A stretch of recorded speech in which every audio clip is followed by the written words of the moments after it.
The waiting room smelled like disinfectant and broken dreams.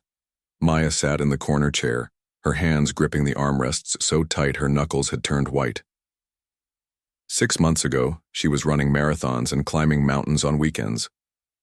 Now getting out of bed felt like moving a mountain. The car accident had changed everything.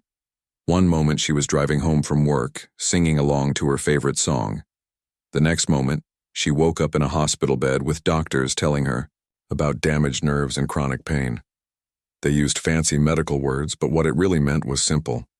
Her life as she knew it was over. "Maya Rodriguez?" a voice called from across the room. She looked up to see a man in blue scrubs holding a clipboard. He wasn't what she expected. Most of the medical staff she'd met over the past months had this tired look in their eyes, like they'd seen too much pain and had stopped really caring. But this guy was different. His eyes were kind, and when he smiled, it actually reached them. "I'm Alex," he said, walking over to her. "I'll be working with you today." Maya tried to stand up, and immediately her face twisted in pain. Sharp electricity shot down her leg, and she couldn't hide the soft moan that escaped her lips. "Whoa, take it easy," Alex said, moving quickly to her side. "There's no rush here. We go at your pace, always." That was the first surprise. In all her months of doctor visits and therapy sessions, no one had ever said that. It was always push through the pain or mind over matter, or her personal favorite, "It could be worse." Alex helped her to the therapy room, and she noticed he didn't try to rush her or act impatient when she had to stop twice along the way. When they finally made it to the exercise area, Maya felt like she'd just run another marathon. "So," Alex said, pulling up a chair next to the therapy table, "tell me about your pain. Not what the doctors wrote in your chart, but what it actually feels like to you." Maya blinked. No one had ever asked her that question before. "It's like," she started, then stopped. "How do you explain something that consumes every moment of your day? It's like my body is betraying me, like someone replaced my bones with broken glass, and every movement makes the pieces cut deeper." Alex nodded, really listening. "That sounds terrible. No wonder you're exhausted all the time." Those words hit Maya harder than she expected. Someone finally understood that fighting pain every single day was exhausting. She felt tears starting to build up behind her eyes. "The worst part," she continued, surprising herself with her honesty, "is that I look fine on the outside. People think I'm making it up or being dramatic. My own family keeps asking when I'll get back to normal." "This is your normal now," Alex said gently. "And that's okay. We're not here to get you back to who you were before. We're here to help you become the strongest version of who you are now." For the first time in months, Maya felt something that might have been hope.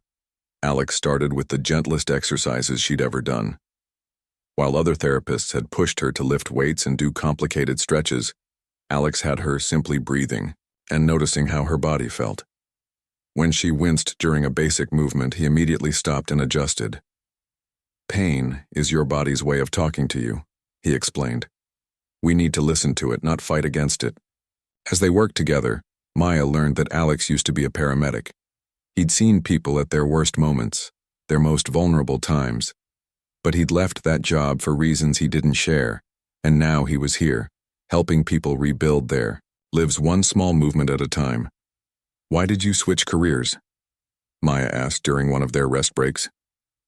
Alex's expression changed for just a moment, showing something that looked like old pain. "Sometimes helping people in crisis isn't enough," he said quietly. "Sometimes you want to help them heal for the long run." There was definitely a story there, but Maya didn't push. She understood that everyone carried invisible wounds.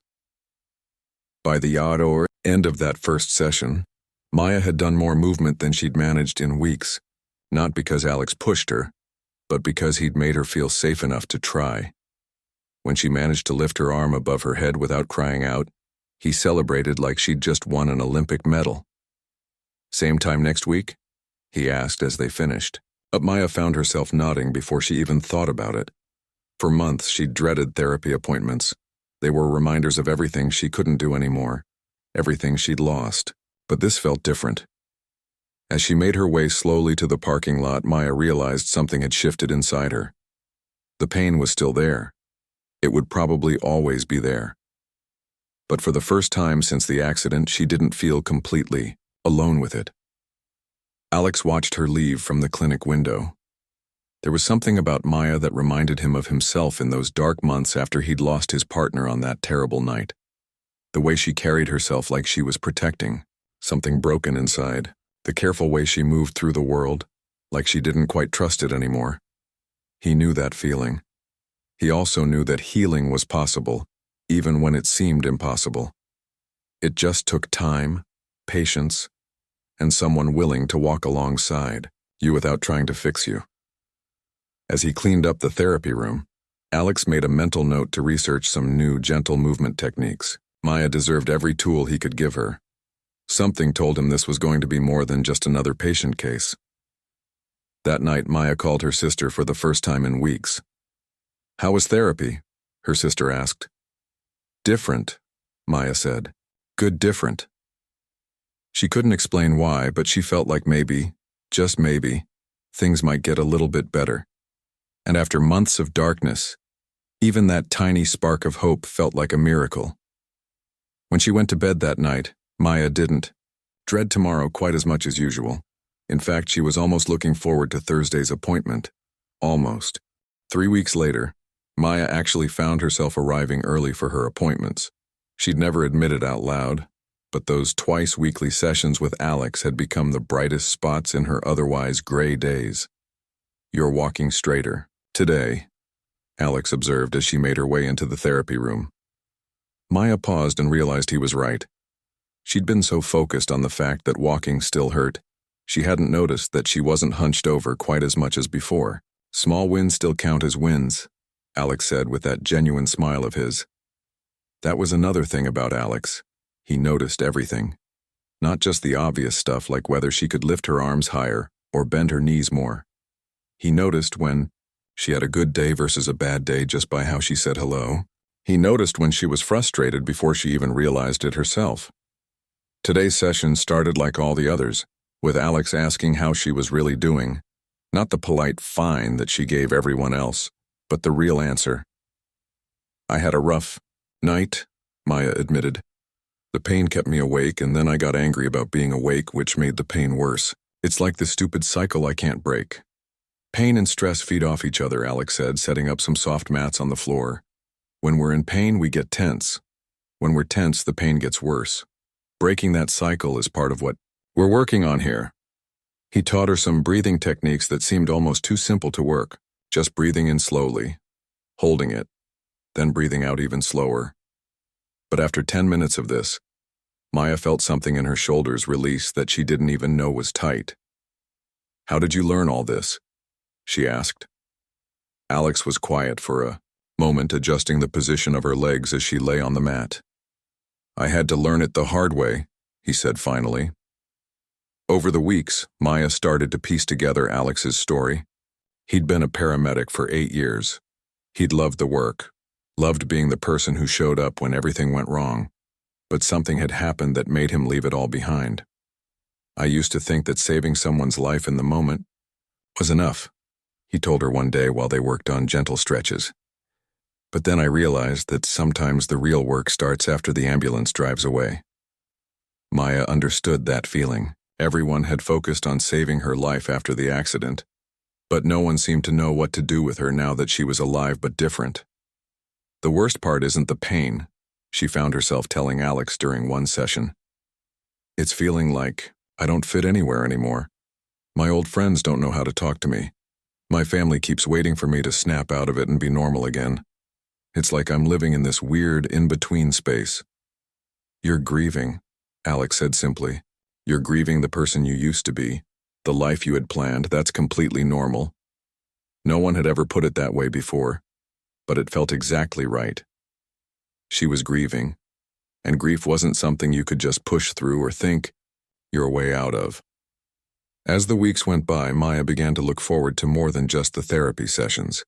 Alex had started staying a few minutes after each appointment to chat, and those conversations had become precious to her.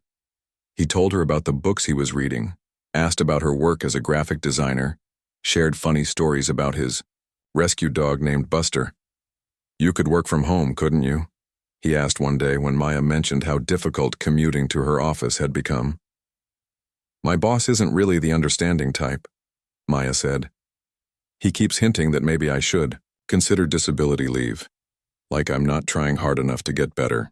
Alex's jaw tightened slightly. Some people think pain is a choice. Those people have obviously never lived with it.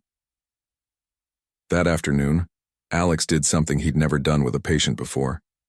He asked Maya if she wanted to grab coffee after her session. "Just as friends," he said quickly. "I know a place with really comfortable chairs and the best hot chocolate in town. Sometimes it helps to talk about life stuff outside of therapy mode." Maya surprised herself by saying yes immediately. The coffee shop was exactly what Alex had promised. Soft chairs, warm lighting, and hot chocolate that tasted like a hug in a mug. For the first time in months, Maya felt like a regular person, having a normal conversation instead of a patient being managed. "Can I ask you something?" Maya said after they'd been talking for an hour. "What happened that made you leave being a paramedic? You don't have to answer if it's too personal." Alex stirred his coffee slowly, and Maya could see him deciding whether to share.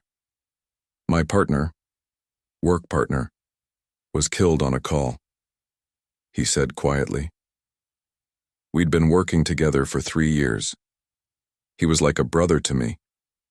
We went to this domestic violence call, thought we had it under control, but the guy had a gun we didn't know about." Maya's heart sank. "Oh, Alex, I'm so sorry." "I was right there when it happened," he continued. "I tried everything I knew to save him, but it wasn't enough. He died in the ambulance on the way to the hospital." "That's not your fault," Maya said immediately. Alex looked up at her with eyes that had seen too much. "My brain knows that. But knowing something and feeling it are two different things." They sat in comfortable silence for a while, both lost in their own thoughts. "Is that why you understand pain so well?" Maya asked. "Because you carry your own?" "Everyone's carrying something," Alex said. "The difference is some people's pain is visible and some people's isn't. Yours is invisible to most people, which makes it harder in some ways. Mine is invisible too." Walking back to their cars, Maya realized that something fundamental had shifted between them. They weren't just therapist and patient anymore. They were two people who understood what it felt like to have their lives completely changed by circumstances beyond their control. "Same time Thursday?" Alex asked as they reached Maya's car.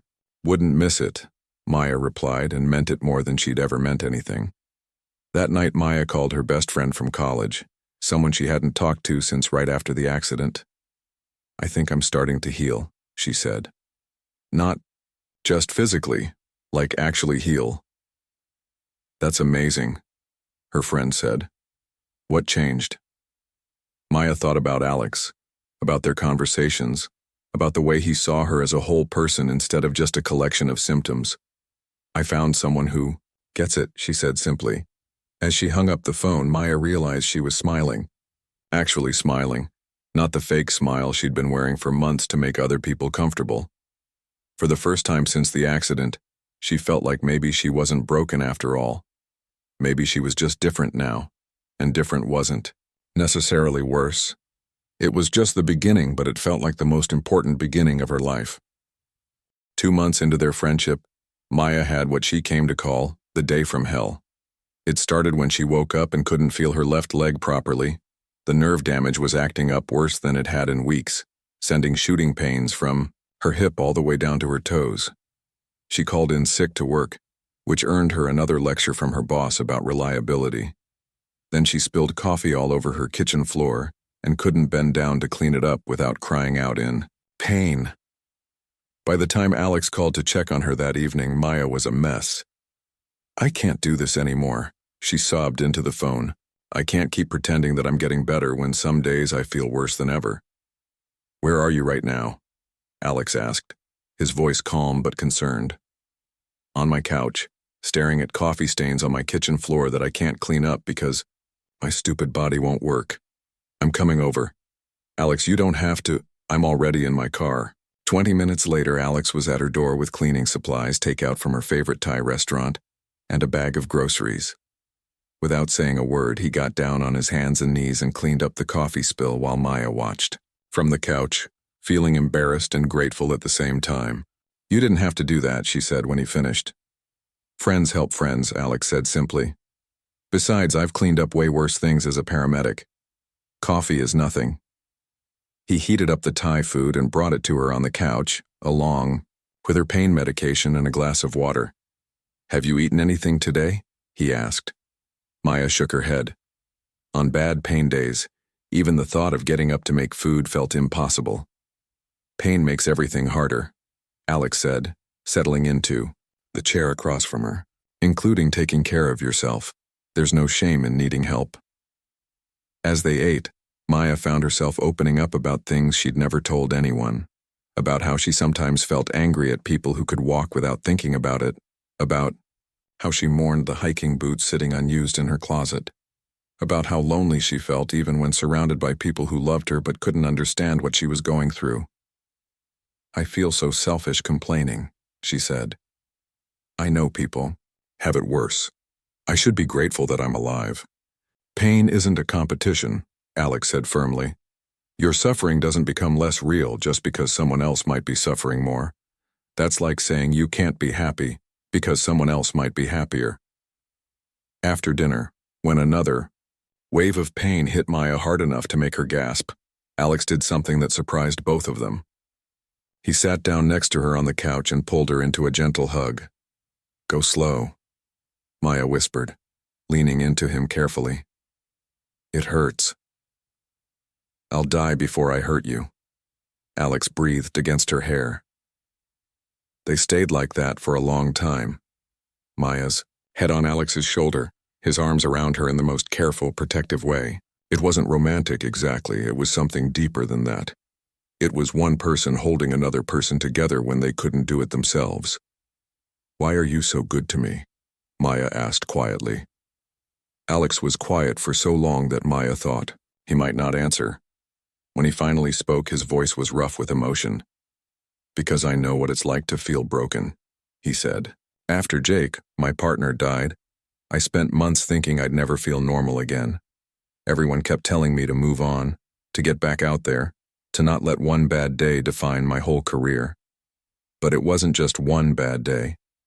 It was the day that showed me that all my training, all my skills, all my good intentions weren't enough to save the person who mattered most to me."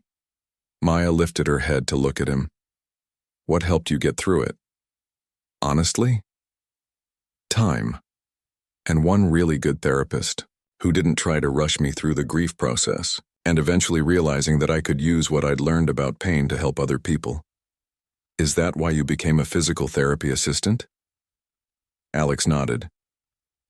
"I wanted to be part of the healing process instead of just the emergency response. I wanted to help people rebuild instead of just putting them back together." Maya studied his face in the soft lamplight. "You saved me too, you know. Not from dying, but from disappearing." "What do you mean?" "I was disappearing into the pain," Maya explained. "Becoming nothing but the accident and the injury and the limitations. You helped me remember that I'm still a person underneath all of that." Alex's thumb traced gently across her cheek, and Maya realized she was crying again. But these weren't tears of pain or frustration. These were tears of recognition, of being truly seen by another person for the first time in months. "Maya," Alex said softly, and something in his voice made her heart skip. "Yeah? I think I'm falling in love with you." The words hung in the air between them, precious and fragile and terrifying all at once. "That's probably not very professional of me," Alex continued with a nervous laugh. "And I know the timing is complicated and you're dealing with so much already." Maya silenced him by pressing her lips gently to his. The kiss was soft and careful and full of months of growing trust and understanding. When they broke apart, Maya rested her forehead against his. "I love you too," she whispered. "I didn't think I could feel anything besides pain anymore, but you make me feel alive again." They talked until nearly midnight, sharing fears and hopes and dreams they'd thought were lost forever. Alex worried that Maya might think he was taking advantage of her vulnerability. Maya worried that her condition would be too much for anyone to handle long term. What if I'm never fully better? Maya asked. What if this is as good as it gets? Alex took her hands in his, careful not to squeeze too tight.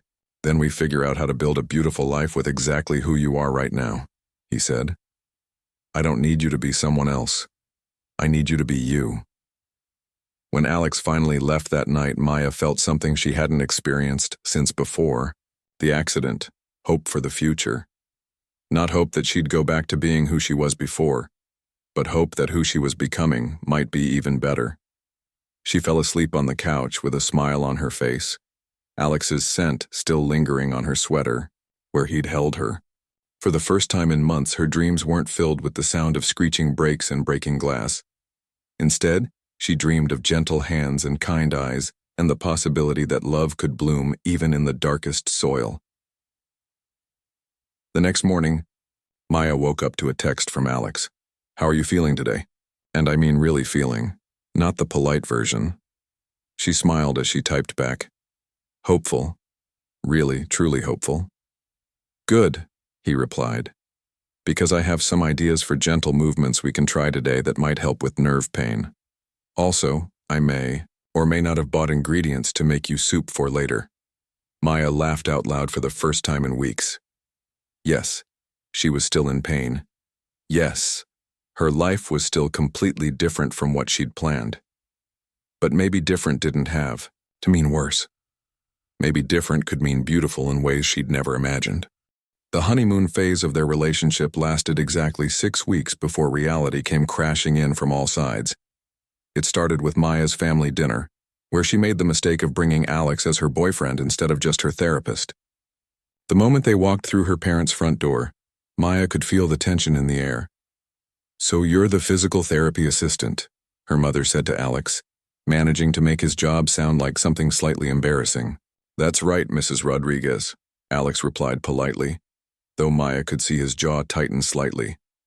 How nice that you've found purpose in your work, her father added, and Maya wanted to disappear into the floor. The dinner was painful in ways that had nothing to do with Maya's condition.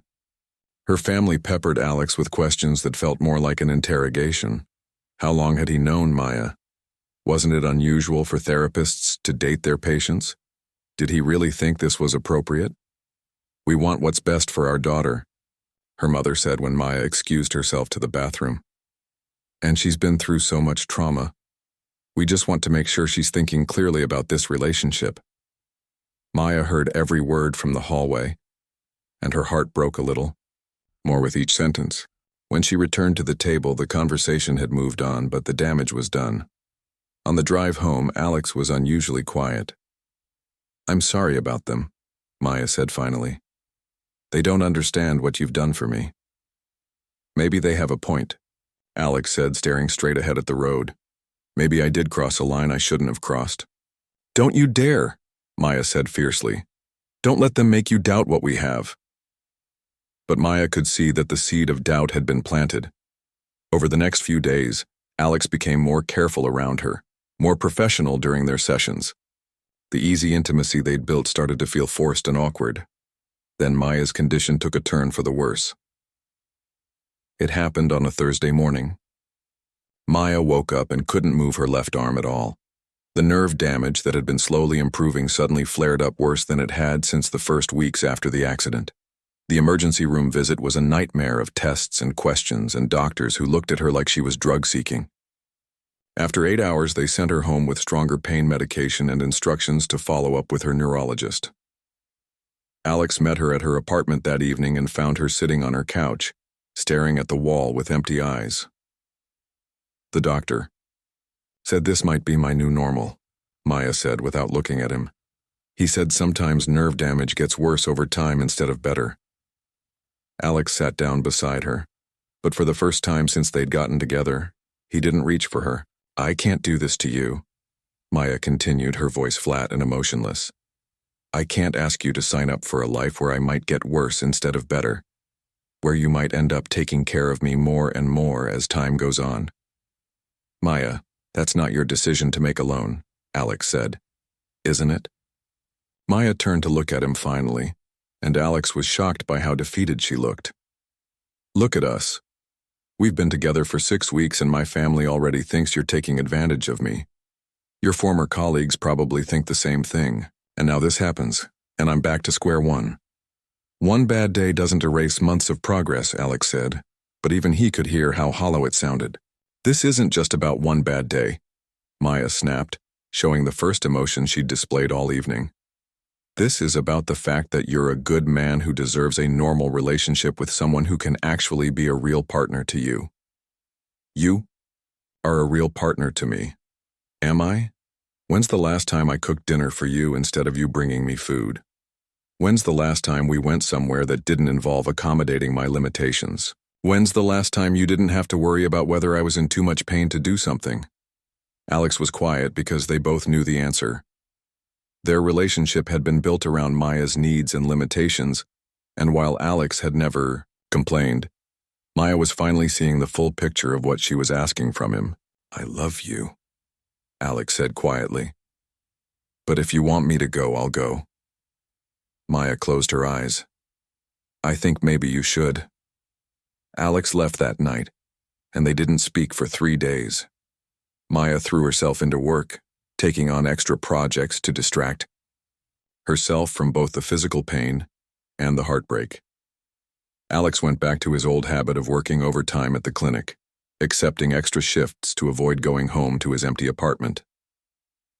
On Saturday night, Maya was working late when the worst pain flare she'd ever experienced hit her like a lightning bolt. She tried to get up from her desk chair and collapsed to the floor, her vision going white from the intensity of the nerve pain.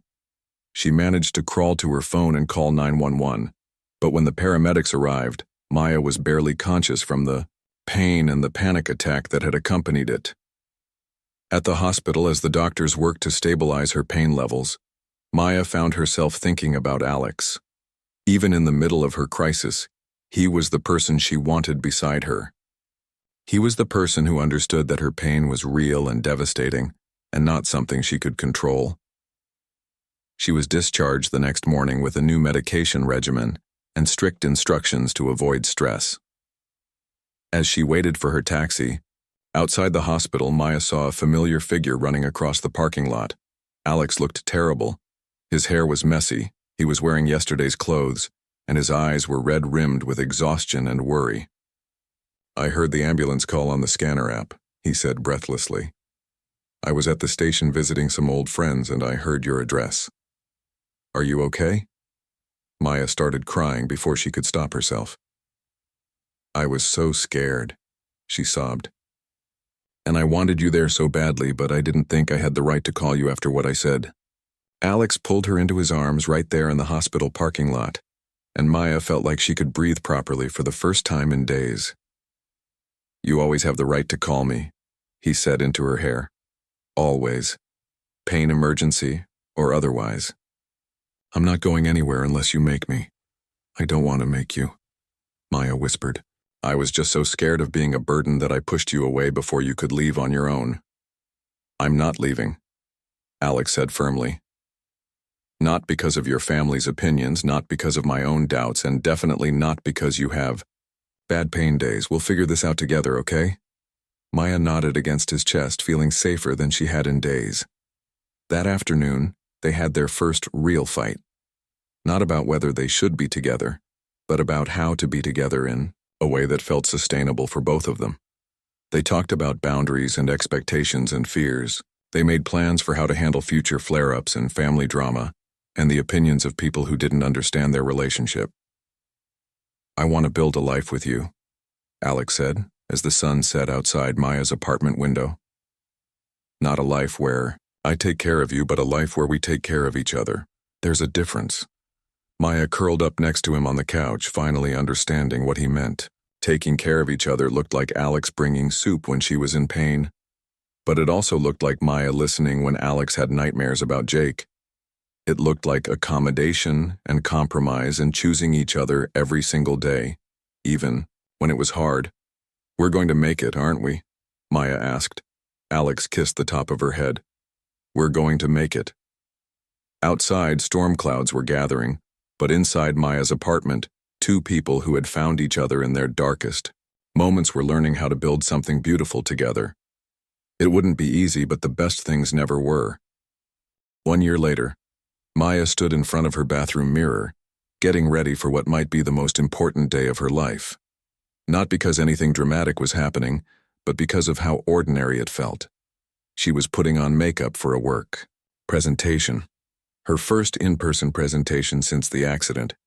Her new boss had been understanding about accommodations, providing a chair for her to sit during the presentation, and scheduling it for her best time of day. The face looking back at her in the mirror was different from the one she remembered, from before the accident. There were new lines around her eyes from dealing with chronic pain, but there was also something else there that hadn't been there before. A quiet strength that came from surviving something that had tried to break her. "You ready for this?" Alex called from the kitchen, where he was making her the special breakfast he always prepared before big events. Scrambled eggs with cheese and toast cut into heart shapes because it made her smile. "I think so," Maya called back, applying lipstick, with steady hands. The truth was, she felt more ready for this presentation than she had for anything in a long time. Not because her pain was gone, it would probably never be completely gone, but because she'd learned how to live with it instead of fighting against it every moment of every day. Alex drove her to work that morning, like he had every day for the past 3 months. It was one of the small ways they took care of each other. Maya couldn't drive long distances anymore without her leg cramping up, so Alex had rearranged his work schedule to drop her off and pick her up. In return, Maya had taken over all the household tasks that didn't require physical strain, managing their finances, planning their meals, handling their social calendar. "What if they ask questions I can't answer?" Maya asked as they pulled into the parking lot. "Then you say you'll get back to them with an answer," Alex said. "You know this project better than anyone. Trust yourself." Maya's presentation went better than she'd dared to hope. Yes, she had to sit down halfway through, when her back started spasming. Yes, she had to take a pain pill between slides 3 and 4. But she nailed every question. Her graphics were flawless, and her boss gave her approval for the biggest project her company had landed all year. When Alex picked her up that afternoon, Maya was glowing with pride and exhaustion. "How did it go?" he asked, though her expression had already answered the question. "I did it," Maya said, buckling her seatbelt carefully. "I actually did it. I felt like myself again, just the new version of myself." Alex reached over and squeezed her hand. "I'm so proud of you." As they drove home, Maya reflected on how much had changed in the year since that first therapy appointment. The biggest change wasn't in her physical condition, though that had improved more than anyone had expected. The biggest change was in how she saw herself and her future. "I have something to tell you," Alex said, as they stopped at a red light. Maya looked over at him, noting the nervous energy in his voice. "I've been thinking about going back to school," he said, "to become a full physical therapist, not just an assistant. It would mean 2 years of night classes and less money for a while, but I think it's what I want to do." Maya felt a surge of excitement and pride. "Alex, that's amazing. What made you decide?" "Working with you, actually," he said, glancing at her before the light turned green. "And with other patients like you. I realized I want to do more. Help in bigger ways. I want to specialize in trauma recovery and chronic pain management." "You should do it," Maya said immediately. "You'd be incredible at it. You already are incredible at it." That evening, they sat on Maya's couch, their couch, now since Alex had officially moved in 3 months earlier, making plans for the future. Maya would support them financially while Alex went to school. They'd move to a smaller apartment to save money. They'd figure out the logistics together, like they figured out everything else. "Are you sure about this?" Alex asked. "Supporting me while you're still managing your own health challenges." Maya turned to face him fully. "Remember what you told me that first day? About how we're not trying to get back to who we were before, but becoming the strongest versions of who we are now?" Alex nodded. "Well, this is who I am now," Maya continued. "I'm someone who's learned that asking for help isn't weakness, and Giving help isn't burden. I'm someone who knows that love isn't about being perfect for each other. It's about being real with each other. 6 months later, Alex started his first semester of physical therapy school. Maya had been promoted to senior designer and was working on a campaign for a disability advocacy organization, something she never would have thought to pursue before her accident. They'd also started couples therapy, not because they were having problems, but because they wanted to build the healthiest relationship possible. They'd both learned that having professional support wasn't a sign of failure. It was a sign of wisdom. "I have something to ask you," Alex said one evening as they sat on their apartment balcony watching the sunset. Maya looked up from her sketchbook, where she'd been working on designs for their upcoming vacation, their first real trip together. Alex got down on one knee and Maya's heart stopped beating for a moment. "Maya Rodriguez," he said, pulling out a simple silver ring. "You've taught me that love isn't about rescuing someone or being rescued. It's about choosing to walk through life together even when the path is difficult. Will you marry me?" Maya was crying before he finished the question. "Yes," she sobbed, letting him slip the ring onto her finger with the same gentle care he brought to everything else. "Yes, yes, absolutely, yes." As they held each other on the balcony, Maya thought about how far they'd both come. Alex had learned that healing others didn't require sacrificing himself, and Maya had learned that needing help didn't make her less worthy of love. "We're going to have such a beautiful life together," Alex murmured against her hair. "Even with all my complications?" Maya asked, though she was smiling as she said it. "Especially with all your complications," Alex replied. "Our complications are what make us us." 2 years later, at their small wedding ceremony, Alex's former paramedic partner Jake's family was in the front row, and Maya's parents gave a speech about how wrong they'd been about Alex, and how grateful they were that Maya had found someone who loved her exactly as she was. During their first dance, Maya had to sit down halfway through when her back started acting up. Without missing a beat, Alex sat down beside her and they finished their dance sitting in chairs in the middle of the dance floor, while their friends and family cheered around them. "Go slow," Maya whispered, leaning against his shoulder. "It hurts a little today." "I'll die before I hurt you," Alex whispered back, the same words he'd said that first night they'd held each other. But now those words meant something different. They weren't just about physical pain anymore. They were about protecting each other's hearts, supporting each other's dreams, and choosing love even when it required patience and accommodation and understanding. Maya's pain didn't magically disappear, and Alex's grief over losing Jake didn't completely fade, but they'd learned that healing didn't mean going back to who they were before their trauma. Healing meant integrating their experiences into a new version of themselves that was somehow both more fragile and stronger than before. As they swayed, together in their chairs surrounded by everyone they loved, Maya realized that this was what happiness looked like for them. Not the absence of struggle, but the presence of someone willing to struggle alongside you.